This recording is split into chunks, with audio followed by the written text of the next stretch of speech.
dunia ada awal, ada akhir. Abad ke-20 ditemukan teori Big Bang.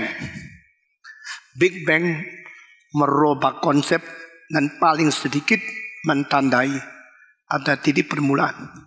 Siapa yang memulai segala sesuatu berada adalah yang berada itu sendiri. The one who is the existing, the exist from ever to ever. Dia yang mengatakan I am Alpha. Lalu kalau dunia ada permulaan, dunia pasti ada akhirnya. Siapa yang mengakhiri, meringkus, yang menselesaikan segala sesuatu, dia adalah I am the Omega. Yesus adalah Alpha, menjadi permulaan titik segala sesuatu yang berada. Yesus juga adalah titik untuk menyelesaikan segala yang berada sampai tidak ada. Dia yang datang dari nol, existing daripada creatio ex nihilo, sampai berada sekarang dan akhirnya akan menjadi berhenti berada. Itu semua daripada karya Tuhan sendiri. Yesus Kristus yang mengadakan dan yang menyelesaikan semua. Dia apakah peranan di dalam alam semesta? Dia adalah Raja. Kita memikirkan Kristologi hanya tidak memikirkan Yesus di dunia 33 tahun. Pikirlah before the foundation of the world, from the end of the universe, yang lebih itu adalah yang menguasai, yang ada yang menjadi pemimpin, penguasa, itu Kristus. Dia adalah Raja. Raja, iman, dan nabi. Tadi sebelum saya naik, pada Anton mengatakan, di dalam Alkitab ada urapan untuk imam, iya. Ada urapan untuk raja, iya. Ada tidak urapan untuk nabi. Nah ini harus tidak bicarakan. Memang saya sudah berkata kepada saudara, Yesus Kristus kalau adalah raja, iman, dan nabi. Yesus Kristus adalah raja di atas segala raja. Adalah imam di atas segala imam. Dan adalah nabi di atas segala nabi. Kita selalu mengerti apa yang ditulis di dalam itu kitab Wahyu. He is the King of Kings, Lord of Lords. Tapi dengan sikap yang sama, kita harus mengetahui Yesus Christ is the prophet of prophets. Dia adalah the priest of priests. Selain the King of Kings. Yesus raja di atas segala raja. Yesus imam di atas segala imam. Dan Yesus nabi di atas segala nabi.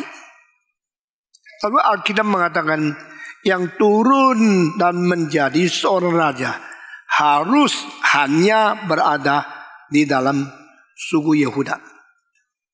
Yang turun dan ditabiskan menjadi seorang imam harus dan hanya ada di dalam suku Lewi. Siapakah Kristus? Yang di dalam suku Lewi dia tidak berbagian, tapi dia imam. Yang di dalam Yuda dia memang berbagian sebagai raja, tapi dia adalah tiga-tiganya, raja, imam, dan nabi. Sedangkan Yesus Kristus waktu dia hidup di dunia, siapa yang berhak meletakkan tangannya untuk mentabiskan dia sebagai raja? Siapa yang berhak untuk mentabiskan dia sebagai manusia, mentabis manusia yang lain sebagai imam? Tidak kelihatan. Sehingga munculnya Yesus di dalam sejarah. Ini satu hal yang ajaib sekali. Kristus menjadi nabi. Kristus menjadi imam. Kristus menjadi raja. Memang nabi tidak ditabiskan oleh manusia. Kalau ditanya kenapa? Kenapa tidak lihat nabi ada upacara pentabisan? Kecuali satu kali. Satu-satunya kali. Satu-satunya terkecuali. Satu-satunya kasus. Yaitu Tuhan berkata, Elias pergi. Tabiskan seorang pemuda. Supaya dia menjadi nabi menurut engkau. Siapa yang ditabis? Elias mentabiskan siapa? Elisa. Itu satu-satunya kasus. Ini membuktikan ada pentabisan. Tapi bukan untuk semua orang. Lalu saya mau tanya. Kenapa nabi tidak ditabis? Kenapa raja ditabis? Kenapa imam ditabis? Nabi adalah sesuatu yang dibangkitkan sendiri oleh Tuhan Allah, melampaui sifat manusia, melampaui silsilah, melampaui semua peraturan manusia. Maka yang jadi nabi seperti Yesaya, orang Yehuda, seperti Amos, bukan di kerajaan, dia lapisan rendah sekali, dia seorang penggembala domba. Ada nabi daripada suku Benyamin, ada nabi yang dari suku Yehuda, ada nabi yang dari suku-suku yang lain. Setiap suku mungkin ada orang yang dipilih menjadi nabi. Urapannya tidak boleh pakai tangan manusia. Urapannya melalui kuasa Roh Kudus sendiri. Maka Yesus adalah nabi. Yang urapi siapa? Yesus adalah raja yang mengurapi siapa? Yesus adalah imam yang urapi siapa? Kalau engkau bicara sama orang Yahudi mengenai pengurapan, dia akan tanya sampai tuntas. Lalu Yesus ada nabi yang katanya keluar dari Galilea. Sedangkan orang Yahudi mengatakan, periksalah di dalam sejarah, baru engkau tahu tidak ada nabi yang pernah berhasil daripada Galilea. Maka Yesus nabi palsu, kami tidak terima dia. Yesus adalah nabi yang tidak ada orang Farisi menerima dia, karena memang Galilea tidak pernah menghasilkan nabi. Sedangkan mereka itu pun salah.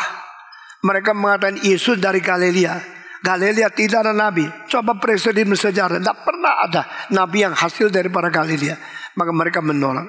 Padahal Yesus adalah dari Bethlehem. Dia ada raja dari Yehuda. Dia ada imam menurut Melkisedek. Dua hal ini sudah dijatuhkan dengan kebenaran di kitab suci. Hei Bethlehem, engkau kota yang kecil. Di antara semua kota engkau kecil sekali. Tapi nanti akan terjadi seorang yang berhasil daripada engkau, Bethlehem, yang sumbernya dari kekal sampai selama-lamanya. Dia berada berawal sebelum dunia diciptakan. Itu bicara mengenai keilahian Kristus yang akhirnya menjadi kelahiran di kota Bethlehem. Secara ilahi akhirnya lahir menjadi manusia yang kekal, muncul di dalam kesementara. The incontingent God appear in the contingent world. Allah yang inkontingent akhirnya muncul di dalam dunia secara kontingen. Lalu Yesus diurapi oleh siapa? Saya percaya melalui orang Majus, Yesus mendapatkan urapan khusus yang tidak kelihatan secara upacara. Hei orang Majus, lihatlah ke langit. Ada raja yang akan dilahirkan di dalam dunia. Pergi sembah sujud dia. Mereka orang Kristen kah? Mereka orang Yahudi kah? Mereka beragama yang percaya kepada kitab suci perjanjian lama kah? Semua tidak tulis. Tapi herannya, waktu Yesus lahir di dunia, seorang Yahudi pun tidak berhak mengetahui dia. Seorang Farisi pun tidak pernah belajar mengerti tentang dia. Yang seliki kitab suci tidak berbagian. Yang menwarisin perjanjian lama tidak berbagian. Akhirnya Tuhan hanya beritahu kepada dua macam orang. Semacam orang kafir, bukan keturunan Yahudi. Orang Majus dari mana? Dari timur. Bahaya ya kalau tafsir Alkitab pakai suku Isme begitu. Mereka dari mana? Tidak ada orang tahu. Siapakah orang Majus? Tidak tahu. Dari timur mana? Tidak tahu. Tapi mereka melihat bintangnya. Loh, kok percaya lahir seorang raja ada bintangnya? Astrologi ya? Atau ini orang tahyul? Alkitab tidak katakan. Alkitab memberikan peluang, ada orang dipimpin Tuhan telah melihat bintang, tahu ada raja yang turun. Maka mereka pergi menuju ke barat, membarat terus sampai akhirnya, dan mereka menemukan Yesus Kristus dikira di kota Yerusalem. Dikira raja pasti lahir di dalam istana. Oh tidak, istana ada yang hamil, tidak ada orang lahir, tidak ada orang tahu ada siapa yang lahir. Coba engkau pergi cari, nanti pulang kasih tahu saya, supaya saya juga menyembah. Itu kalimat bohong daripada seorang pura-pura namanya Raja Herodes. Karena dia iri. Jikalau saya raja, mana boleh ada raja lain dilahirkan. Tapi kenapa saya tidak tahu? Karena informasinya, karena menteri itu penerangannya kurang jelas. Tidak ada rahasia. Cari, ketemu, saya pergi menyembah dia. Sesuai itu mereka pergi. Raja Herodes cepat-cepat panggil orang Farisi. Panggil orang-orang ahli Taurat. Engkau belajar kitab suci, coba tahu. Ada seorang Mesias akan dilahir di kota mana. Mereka baru disuruh. Mereka orang akademis yang tidak cari kehendak Tuhan sendiri. Kalau sudah disuruh baru bikin paper. Kalau sudah dikasih honor baru mereka menyelidiki sendiri. Oh kita tahu dia adanya di kota Bethlehem. Pantesan setelah kira-kira hampir 2 tahun mereka memberi jawaban kota Bethlehem menghasilkan Mesias. Kalau begini semua bayi-bayi di Bethlehem dibunuh habis supaya tidak ada yang namanya raja di lahir situ bisa besar. Berarti selama hampir 2 tahun semua anak yang dilahirkan itu semua dibunuh habis oleh Herodes dan saudara-saudara. Tetapi setelah mereka menemukan Yesus, mereka tidak kembali ke Yerusalem. Lalu Tuhan memakai malaikat berkata dalam mimpi kepada orang Majus itu, jangan pulang ke Yerusalem, pulanglah dari jalan lain. Saya tidak menginginkan Herodes mengetahui. Dan pada waktu itu Tuhan berkata kepada Maria dan Yusuf, bawalah anak ini cepat lari pergi dari tempat ini. Maka mereka ke Mesir. Yesus pernah ke Mesir, bukan pergi jalan-jalan, tapi mengungsi pada waktu dia mau dibunuh. Saudara-saudara, waktu orang Majus datang kepada Bethlehem dan mereka memberi emas, kemenyan menjadi dan apalagi mur kepada Yesus. Saya percaya 3 tanda itu membuktikan Yesus Raja, Yesus Imam, dan Yesus Nabi. Khusus emas diberikan kepada Yesus Kristus, menjadikan Yesus baru lahir sudah kaya. Saudara-saudara, ini yang dipegang oleh orang. Yesus itu kaya kok. Sejak lahir sudah ada emas kok. Berapa gram dia tidak tahu. Saudara-saudara. Tetapi Tuhan pakai orang Majus menyembah dia sebagai raja. Ini fakta. Lalu Tuhan pakai siapa mengaku Yesus sebagai imam? Hampir tidak ada buku tafsiran mengatakan seperti keberanian Stephen Tong. Tuhan pakai seorang perempuan mentabiskan dia jadi imam. Waktu itu imamnya siapa? Kayafas. Waktu itu imamnya siapa? Adalah Hana. Mereka tidak berhak. Mereka orang berdosa. Berjabat agama, melanggar agama. Kenapa melanggar agama? Kayafas sama Hana adalah 2 orang. 1 mertua dan 1 menantu. Bolehkah menantu diangkat menjadi imam besar bersama dengan seorang mertua? Bolehkah 2 orang sejaman menjadi imam bersama-sama? Lalu bergiliran engkau 1 tahun, saya 1 tahun. Ini semua nepotisme yang melanggar Alkitab. Mereka tidak berhak mengangkat Yesus ditabiskan menjadi imam. Yesus ditabiskan secara nabi, tidak boleh oleh siapa? Roh Kudus. Kapan? Ini dari bukti pada waktu Yesus pertama kali membaca kitab Yesaya. Waktu dia masuk ke dalam rumah sembahyang, orang memberikan kitab golongan Yesaya kepada dia. Dia membuka dan dia membaca. Hari ini terjadi kepada engkau apa yang terjadi padaku. Allah Roh Kudus berada menghinggapi di dalam diri saya. The Spirit anoint me so I come to you. Allah Bapa mengurapi Allah Anak melalui Allah Roh Kudus. Semua 1, 2, 3. Allah Bapa mengurapi Allah Anak dengan Allah Roh Kudus. Ayat itu salah satu ayat paling penting daripada Allah Tritunggal.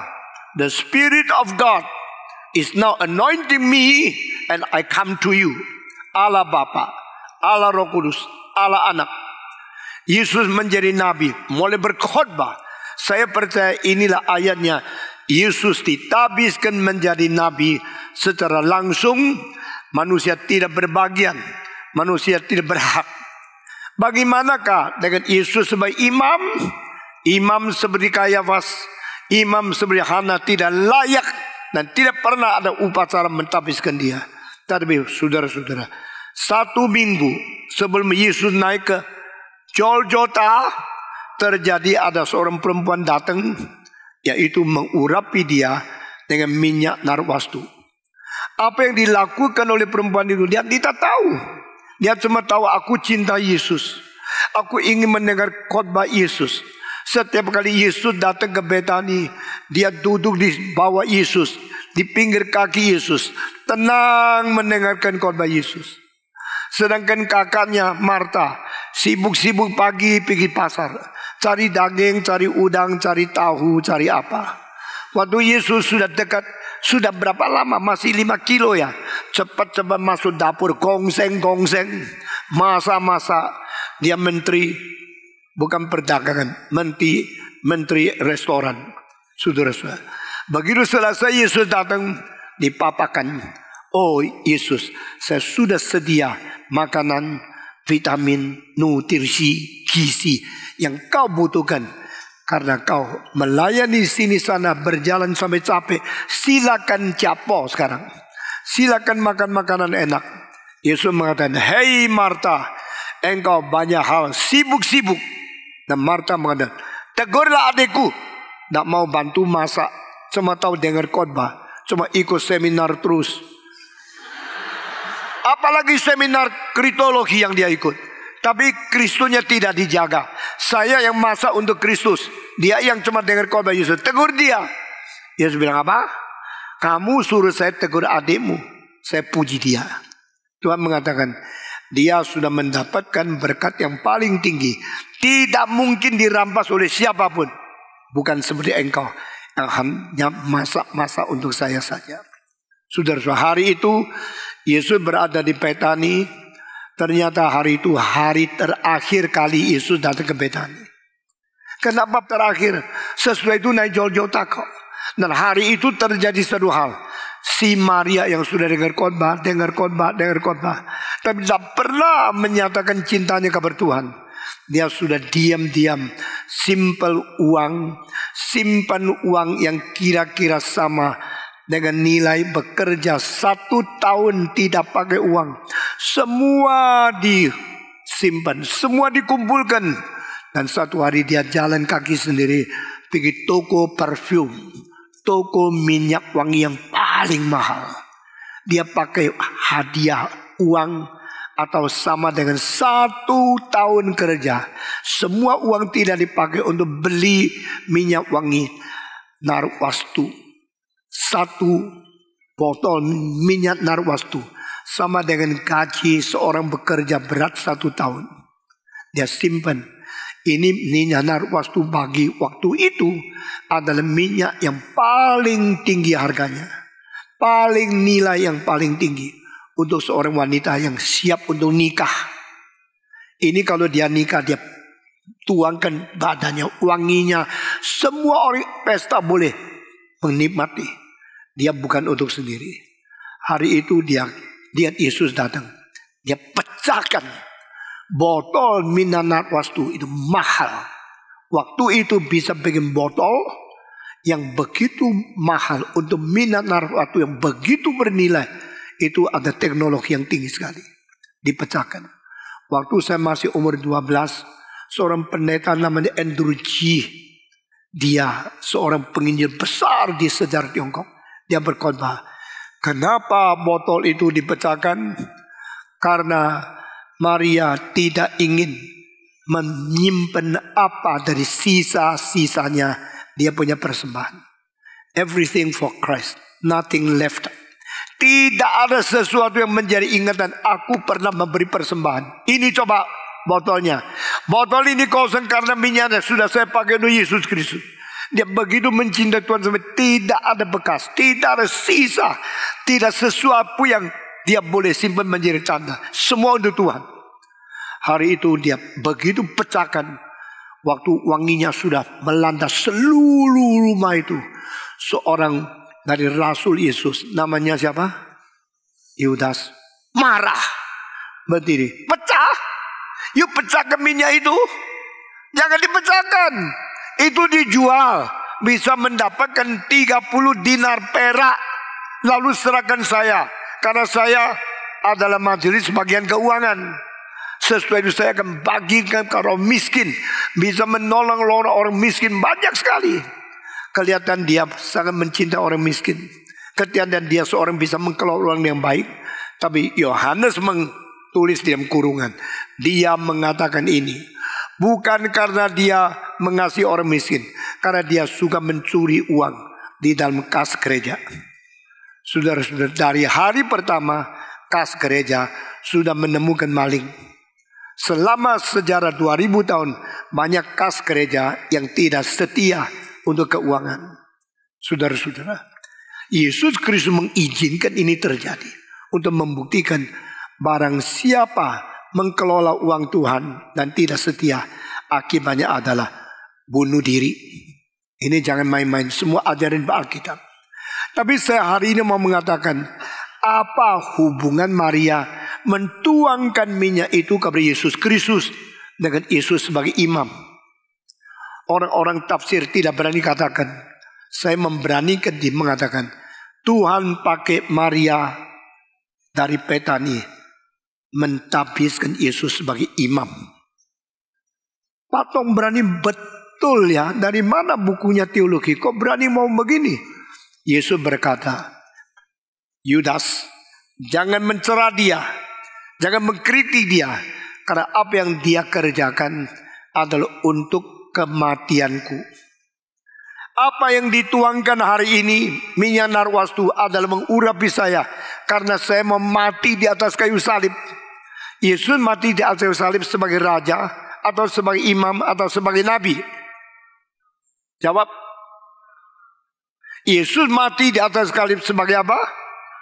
Sebagai imam, sebagai korban, sebagai anak domba Allah sekaligus. Dia adalah yang memberi persembahan offering. Dia adalah offering yang di-offer. Dan dia adalah domba yang disembelih itu. Saudara, what she is doing is for my death. The day of my death.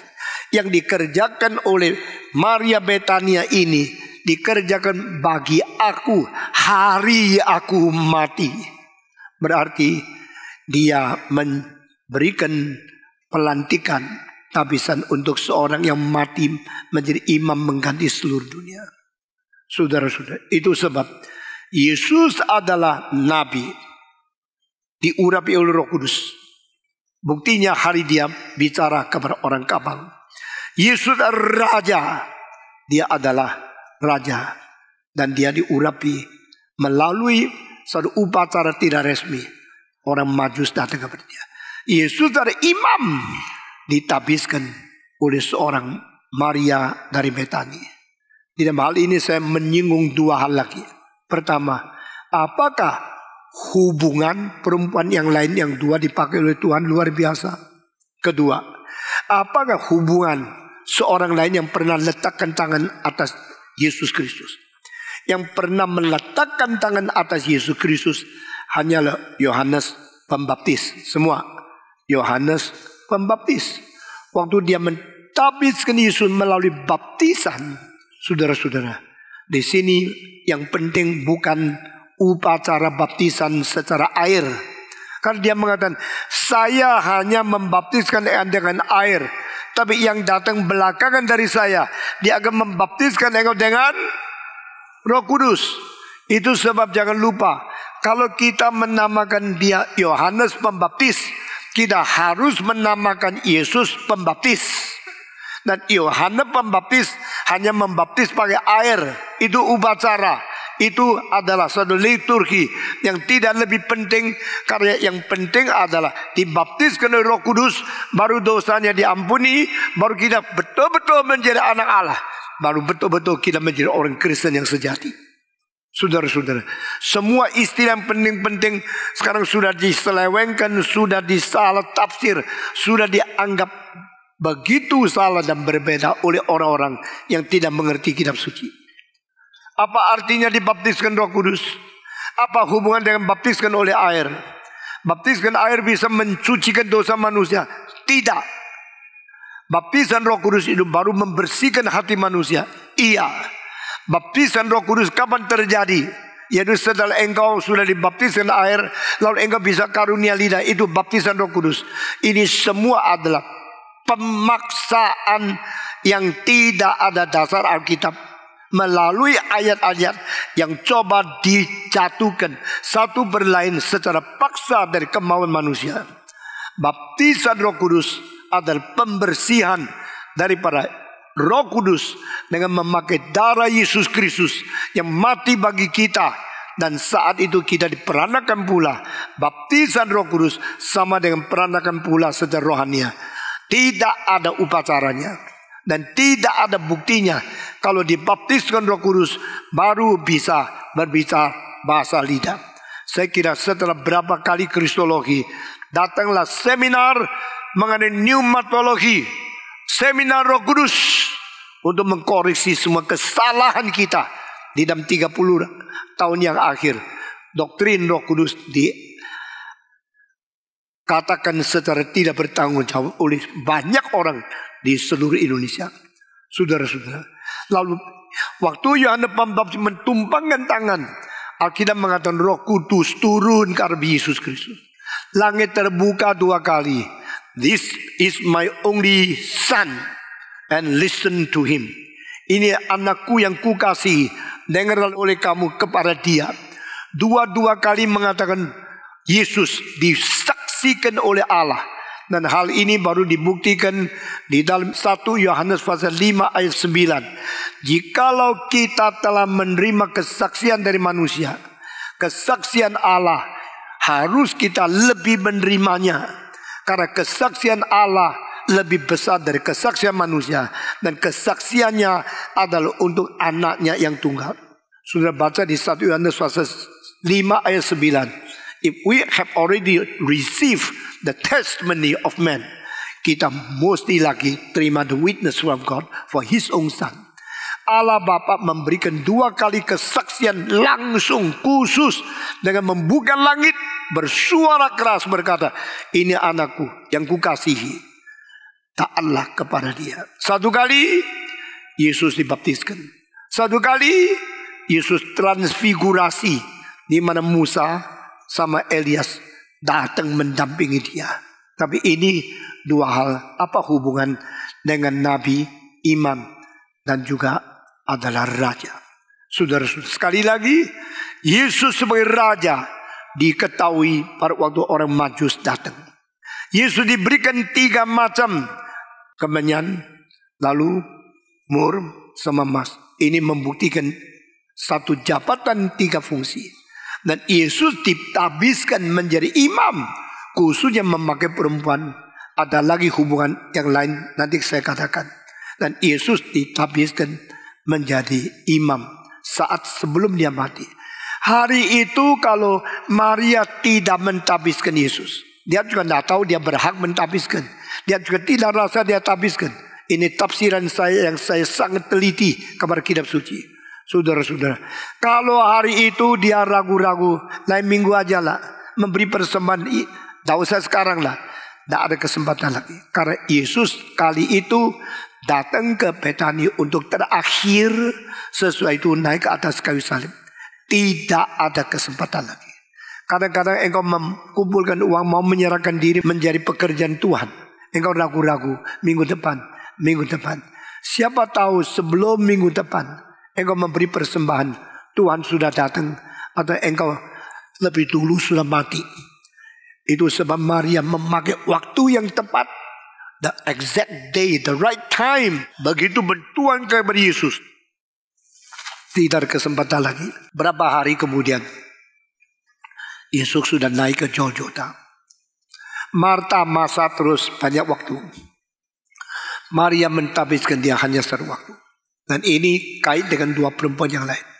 Selama hidup di dunia, Yesus mengangkat tinggi kedudukan wanita. Begitu luar biasa. Dan ini menjadi keunikan khusus. 3 wanita dipanggil Yesus untuk menjadi orang yang penting. Pertama, wanita yang masih umur belasan tahun. Wanita yang tidak ada pengalaman, tidak ada kedudukan, tidak ada pengetahuan tinggi, tidak ada syarat apapun. Yang namanya Maria, seorang anak perawan. Angkat dia, pinjam rahimnya menjadi ibu Yesus. Ini pertama. Maria kedua, Tuhan pakai tangannya untuk mentabiskan Yesus menjadi imam. Maria ketiga, Maria Magdalena yang pernah diusir 7 setan keluar dari dia. Dan dia orang pertama melihat Yesus bangkit. Dan Tuhan utus dia beritahu kepada yang laki-laki yang lain. Injil pertama kali dikabarkan setelah Yesus mati dan bangkit. Bukan oleh laki-laki, oleh perempuan. Yesus lahir, perempuan yang adalah anak darah Maria dipakai. Yesus mati, perempuan dari desa kecil, desa Betani yang dipakai. Yesus naik ke surga, perempuan yang namanya Magdalena yang dipakai. Lalu Injil kabarkan ke seluruh dunia. Saudara-saudara, kita akan mengakhiri seminar hari ini. Sementara masih ada tanya jawab. Dan saya minta sudah perhatikan dengan baik-baik. Yesus adalah Raja. Dan akhirnya akan terbuktikan dia Raja di atas kerajaan. Yesus adalah Imam. Dan ini akan terbuktikan dia telah menebus semua orang dari segala bangsa, segala sudut, segala negara, segala bahasa. Menjadi milik Tuhan untuk menjadi gereja yang kudus dan am di dalam kekekalan kehendak Tuhan Allah. Yesus adalah Nabi. Dia adalah firman yang sebelum dunia berada sudah beserta dengan Allah. Pada mulanya adalah firman. Firman beserta dengan Allah. Firman adalah Allah. Pada permulaan dia beserta dengan Allah. Dan firman menjadi daging, tinggal di tengah-tengah kita, penuh dengan kebenaran dan penuh dengan anugerah. Firman itu yang mengakibatkan perkataan Tuhan melalui Nabi bekerja di dalam dunia. Firman itu yang turun dari surga mengakibatkan kelahiran inkarnasi Juru Selamat berserta di dalam dunia. Firman itu akan menghakimi seluruh dunia waktu dia datang lagi. Kalau saudara membaca di dalam Yohanes pasal 12, Yesus berkata, "Aku tidak datang menghakimi dunia, tetapi ada satu yang akan mendatang untuk menghakimi dunia, yaitu firman yang sudah kuberitahukan kepada engkau." Kalimat ini artinya apa? Waktu hari kiamat yang menghakimi dunia adalah firman. Firman yang pernah engkau dengar adalah beroknum. Firman yang kau pernah mengerti sebagai khotbah ada pribadi. Pribadi dari firman itu adalah Kristus. Maka Kristus adalah nabi di atas segala nabi. Karena semua nabi berpribadi dicipta. Hanya Kristus berpribadi yang tidak dicipta. Semua nabi adalah pribadi yang diutus. Yesus Kristus ada pribadi yang mengutus. Semua nabi ada membicarakan tentang Kristus. Kristus adalah yang dibicarakan oleh mereka. Sehingga Kristus itu adalah firman. Dan Kristus itu adalah nabi terbesar. Dan Kristus itu adalah firman yang akan mengadili. Pada kalimat terakhir, firman menjadi pengadil. Berarti he will be the king and the judging God over all the world. Dia adalah raja. Dia adalah Tuhan yang menghakimi seluruh dunia. Di dalam gerakan reform Injili ada seorang orang biasa yang sangat setia dan sangat baik. Satu kali dia lagi angkat buku-buku, dan dia waktu angkat Injil, kalau sudah capek, dia buka Injil, menemukan satu ayat, aku akan mengadili seluruh dunia. Firman yang kuberitakan kepada engkau akan mengadili kamu sekalian. Dia kaget. Dan Allah kerja 3 hal yang tidak mungkin diganti oleh orang lain. Allah mencipta, Allah menyelamatkan, dan Allah mengadili. Tidak ada Allah kecuali Allah. Selain Tuhan tidak ada Tuhan. Tetapi Allah yang mencipta. Alkitab mengatakan waktu Allah mencipta, Yesus ada firman yang bersama dia mencipta. Kalau begini Yesus Tuhan. Allah mengatakan akulah juru selamatmu dalam Yesaya. Yesus Kristus perjanjian baru, dia adalah juru selamat. Kalau gini dia Allah. Allah akan mengadili seluruh dunia, tidak boleh diganti. Tapi yang mengadili itu ada Yesus Kristus. Lalu dia mengatakan, kalau begini mungkin tidak Yesus itu Allah. Dia mulai tanya, mulai meragukan, mulai menyelidiki, mulai memeditasi, mulai pikir.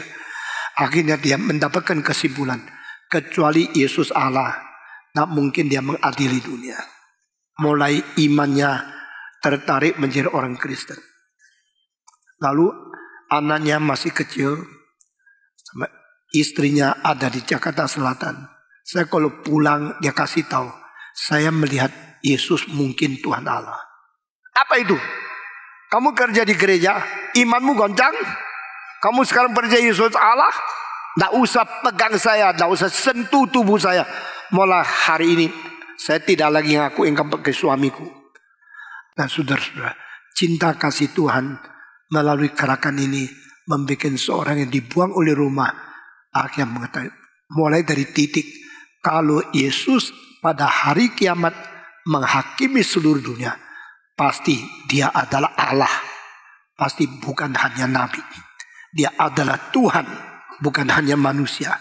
Pasti dia adalah Raja, dia adalah Yesus Kristus. Saudara-saudara, saya segera akan mengakhiri. Sebenarnya banyak hal mengenai iman. Yang apa perbedaan Yesus sebagai imam dibanding dan semua imam daripada suku Lewi. Suku Lewi semua imam itu dicipta. Yesus tidak dicipta. Semua imam dari suku Lewi mereka harus mati. Sehingga mesti ada orang meneruskan.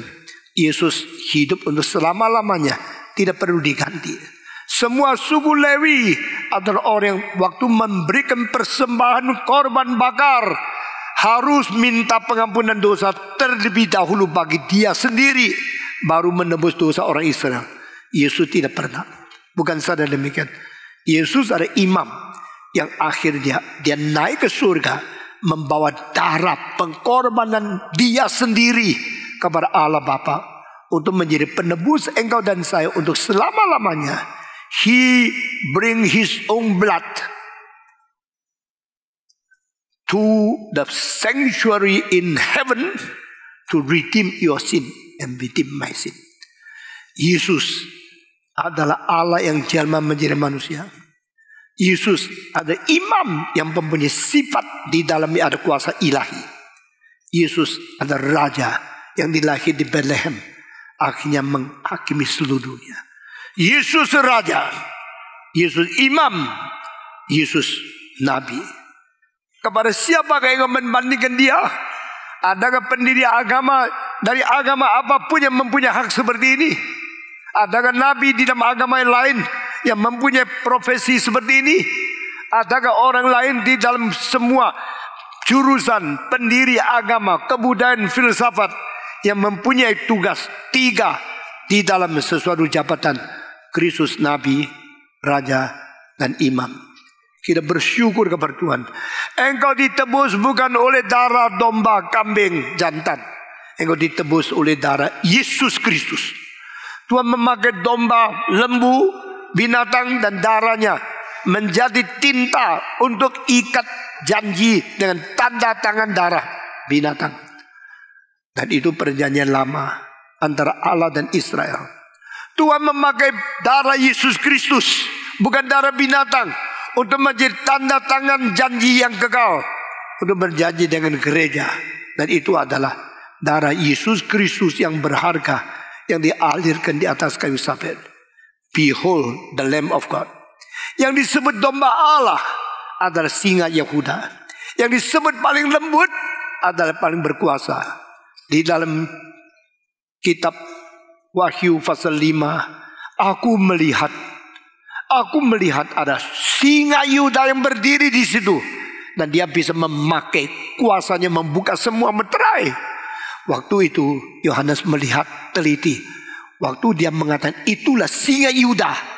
Tapi waktu diteliti bukan singa yang muncul. Seekor domba yang disembelih yang muncul. Lalu dia mengatakan worthy is the lamb which had been slain to redeem his people to God, to be his own forever.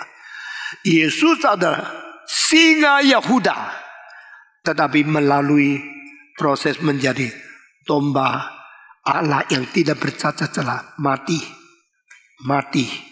mengalirkan darah untuk merebut kekuasaan terbesar dari menyerahkan diri.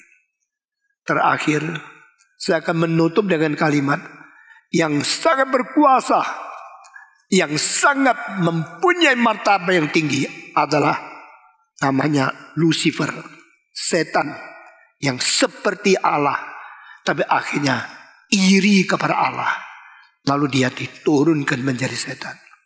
Kedua, yang memang adalah Allah, bukan seperti Allah, tapi tidak merebut kemuliaan dengan Tuhan Allah. Yang turun dengan rendah, aktif menjadi Yesus inkarnasi. Setelah bangkit, diangkat Tuhan menjadi raja di atas segala raja. Yang tinggi akan diturunkan, yang rendah akan ditinggikan, yang aktif berontak akan diusir, yang aktif menyerahkan diri inkarnasi akan diangkat tinggi. Inilah perbedaan kerohanian setan yang mau membanggakan diri dan akhirnya direndahkan, dan Kristus yang inisiatif merendahkan diri akhirnya ditinggikan. Kita bersyukur kepada Tuhan. Hari ini yang daftar semuanya 5.800 lebih. Ditambah dengan hari ini yang datang ke sini, langsung datang daftar kira-kira 800. Seluruhnya ada 6.600. Tetapi yang hadir 5.800. Berarti drop rate yang sudah daftar tidak datang kira-kira 700 orang. Meskipun demikian kita tidak tahu kenapa sudah daftar tidak datang. Karena tidak bisa bangun, atau kami lupa, atau pergi, ada mendadak, ada hal-hal yang lain, tidak tahu. Tapi setiap orang yang hadir, setiap orang yang sudah sampai di sini, setiap orang yang dengar, khususnya dengar sampai detik terakhir ini, kira Tuhan pakai engkau menjadi tiang, fondasi, menjadi contoh, menjadi teladan orang Kristen yang beriman di tengah-tengah anak-anak muda di kota Jakarta dan di Indonesia. Amin. Tuhan memberkati kita masing-masing. Tidak lama lagi kebaktian akan selesai. 33 tahun yang lalu pertama kali saya mengatakan Beacon Speak. Apa itu speak? Seminar. Apa itu seminar? Seminar iman. Apa itu seminar iman? Doktrin. Apa itu doktrin? Semua tahunya KKR penyembuhan, KKR mujizat. Semua seluruh Indonesia tidak ada yang namanya seminar teologi. Saya yang mulai. Sekarang sudah tua, umur 76, saya melihat gerakan ini tidak berhenti. Seperti snowball, seperti bola salju, makin guling, makin besar, makin maju, makin menarik yang sebelahnya. Semua ikat menjadi satu, makin berkembang. Tuhan memberkati Indonesia. Sekarang saya memerintahkan dengan kuasa Tuhan. Siapa yang berkata, di sini saya tidak tahu pimpinan Tuhan bagaimana. Tetapi jika Tuhan panggil, saya menjadi hambanya. Saya bersedia taat. Barang siapa yang hari ini merasa harus taat dan mau bersedia, kalau Tuhan panggil, bersedia menjadi hamba Tuhan. Kalau ada orang demikian, saya perintahkan engkau berdoa. Yang berkata, saya mau berdoa. Apakah ini pimpinan Tuhan? Meskipun hari belum pasti, tapi saya sedia hati menerima panggilan Tuhan. Kalau ada orang demikian, dipersilakan dengan hormat berdiri di tempat. Siapa yang berkata, kalau Tuhan mau panggil saya menjadi hambanya, saya bersedia. Sekarang berdiri. Siapakah? Berdiri, berdiri. Jangan lihat orang lain. Bersedia hati saja. Bukan sekarang menjadi hamba Tuhan. Kalau Tuhan mau panggil, engkau bersedia menjadi hamba Tuhan. Berdiri. Siapa lagi? Siapa lagi? Berdiri. Siapa lagi? Yang di atas, yang di bawah berdiri. Kalau Tuhan mau panggil, engkau bersedia menjadi hamba Tuhan. Berdiri. Siapa lagi? Ada lagi? Ada lagi? Tetap berdiri. Siapa lagi? Waktu kita menyanyi salibnya satu kali, jikalau masih ada, silakan berdiri sebelum lagu ini tutup selesai. Salibnya, salibnya, selamanya mulia. Masih ada yang berkata saya juga, silakan berdiri. Sucikan oleh darah Yesus. Adakah yang terakhir berkata, saya juga, jikalau Tuhan memanggil saya menjadi hambanya, saya bersedia. Silakan berdiri. Ada lagi? Ada lagi, puji Tuhan. Ada lagi, baik di tempat paling tinggi, di pinggir, di depan, di belakang. Sekarang saya minta kita menyanyi. Yang sudah berdiri, naik ke atas. Kita mau menyerahkan Anda kepada Tuhan. Semua yang berdiri, datang ke depan, berdiri di atas. Sesudah itu saya minta seorang hamba Tuhan mengapul, maju ke atas untuk mendoakan pemuda-pemudi generasi baru menyerahkan diri. Semua menyanyi sekali lagi. Salibnya, salibnya, selamanya mulia. Yang dari atas turun, dosaku disucikan oleh darah. Saudara semua yang sudah maju, cepat naik, jangan tunggu lagi. Masih ada orang masih jalan. Ratusan orang yang menyerahkan diri, bukan kebetulan, bukan kehendak manusia. Saya percaya hari ini tidak unsur membakar emosi, tapi memaparkan dengan teliti, jelas, dengan stabil dan tenang. Sudah anak-anak kita yang sudah dengar kristologi ini menjawab Tuhan dengan stabil. Kalau Tuhan mau panggil, saya bersedia. Dan saya minta pendeta mengapul untuk memberikan doa seorang rekan seperjuang sejak tahun 80-an. Saya dan panitia bersama-sama mengadakan KKR di Istora. Dan hari itu kekurangan uang, ketakutan kalau persembahan tidak cukup, tidak bisa bayar. Akhirnya malam mereka hitung uang, bukan saja cukup, masih ada lebih. Dan kesenangan dari anak-anak perkantas malam itu, mereka tidur di atas karung uang, tidak pulang.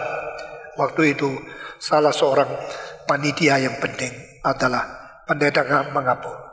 Dia menyerahkan diri. Dan dia sudah setiap tahun bikin KKR di Istora, ribuan orang yang dengar. Sudah keliling Danau Toba, sudah khotbah di banyak tempat di Indonesia. Dia akan memimpin kita doa. Semua tunduk kepala. Pendeta mengapul berdoa. Kami bersyukur kepadamu ya Bapa, untuk Yesus Kristus yang dikirim, diutus ke dalam dunia, menjadi korban domba Allah. Secara jelas sudah disampaikan oleh hamba-Mu. Terima kasih ya Bapa. Kami bersyukur untuk setiap jiwa yang datang dan memohon berkati ya Bapa. Terima kasih bukan hanya firman yang kami boleh dengar, tapi kesaksian dari hamba-Mu Bapak Stephen Tong, Pendeta Stephen Tong yang sudah 76 tahun dengan kondisi yang maksimal, usia yang tidak lagi muda, berseru-seru akan Yesus Kristus yang adalah Raja, Nabi, imam, Allah sejati yang datang untuk mengasihi manusia. Terima kasih Tuhan, ketika dalam usia ini hamba-Mu memanggil kaum muda menyerahkan diri, berdiri teguh, memimpin Indonesia, umat-Mu tetap teguh percaya kepada Yesus Kristus. Ya, terima kasih Tuhan untuk setiap anak-anak-Mu ini yang berdiri di hadirat-Mu. Kami mohon Tuhan supaya Tuhan Yesus membasuh mereka dengan darah Tuhan yang suci. Kami mohon teguhkanlah apa yang sudah mereka doakan, komitmenkan pada sore ini, sehingga pada waktu-waktu ke depan Roh Kudus meneguhkan, Roh Kudus memberkati, sehingga melalui mereka gereja Tuhan di Indonesia dibangunkan. Amin. Terima kasih Tuhan. Puluhan tahun kami menyaksikan hamba-Mu Pendeta Dr. Stephen Tong menyeru-nyerukan percaya kepada Yesus, percaya kepada Alkitab. Dan ini terjadi di tengah-tengah makin banyak orang meninggalkan Alkitab, makin banyak orang tidak percaya kepada Yesus. Tuhan, terima kasih. Apa yang sudah Kau kerjakan pada hamba-Mu ini, kami mohon bekerja lagi secara lebih ajaib, membangunkan zaman ini. Berkati saudara kami ini, studi mereka, panggilan mereka, masuk ke sekolah teologi, segala dukungan dari berbagai pihak. Kami mohon Tuhan berkati. Segala panah ambisi iblis, goda-godaan dari luar, demi nama Yesus kami tolak dan kami patahkan. Amin. Biarlah Roh Kudus senantiasa merangkul mereka. Bahkan semua kami yang 5.800 lebih yang hadir pada saat ini, kami mohon berkati supaya kami pulang meninggalkan tempat ini dengan roh yang menyala-nyala. Api penginjilan boleh dikobarkan kembali. Terima kasih Tuhan, berkati juga GRII di Kemayoran ini, bagi hormat dan kemuliaan nama-Mu dan juga semua hamba-hamba-Mu. Demi nama Yesus kami berdoa. Amin. Semua bilang puji Tuhan. Puji Tuhan. Haleluya. Tuhan, pakailah saya yang tidak layak menjadi api Injil, menjadi utusan surga, menjadi pemberita firman kepada sesamaku sampai akhir saya. Amin.